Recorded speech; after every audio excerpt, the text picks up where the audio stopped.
अली बेटा, ये 30,000 मुझे किसी ने अमानत के तौर पे दिए हैं। इसको किसी महफूज जगह रखना। जब वो मुझसे मांगेगा तब मैं आपसे ले लूंगा। जी अब्बा, इसको मैं ऐसी जगह रखूंगा जहाँ आप भी नहीं ढूंढ पाएंगे। बेटा, ये मेरा घर है। मुझे अपने घर की एक एक चीज का पता है। तो तुम पैसे छुपा देना, मैं खुद ढूंढ लूंगा।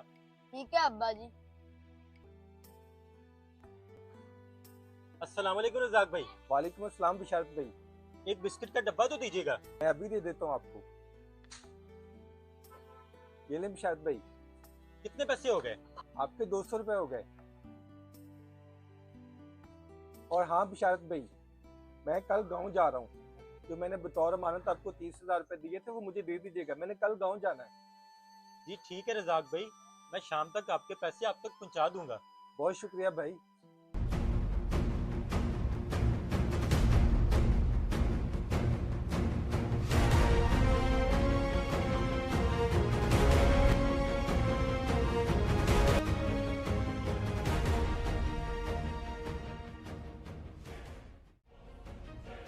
नहीं, अली ने पैसे कहाँ रख दिए?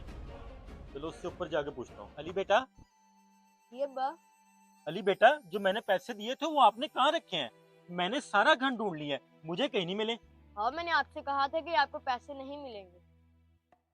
मिलते भी कैसे? 4 महीने हो गए आपने कुरान पाक की तिलावत नहीं की।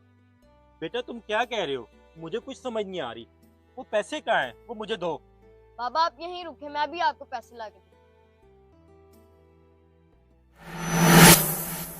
ये रहे वो पैसे बाबा। अब्बा ये पैसे आपको मिलते भी कैसे? 4 महीने हो गए कि आपने कुरान पाक खोल के नहीं देखा। अगर खोला तो ये पैसे आपको जरूर मिल जाते। तुम ठीक कह रहे हो बेटा, हम दुनिया के कामों में इतना मगन हो गए हैं, पुराने पाक खोलना ही भूल गए हैं।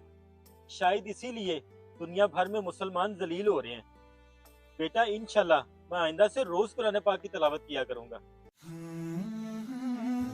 अगर आपको हमारा मैसेज अच्छा लगे तो शेयर ज़रूर कीजिएगा।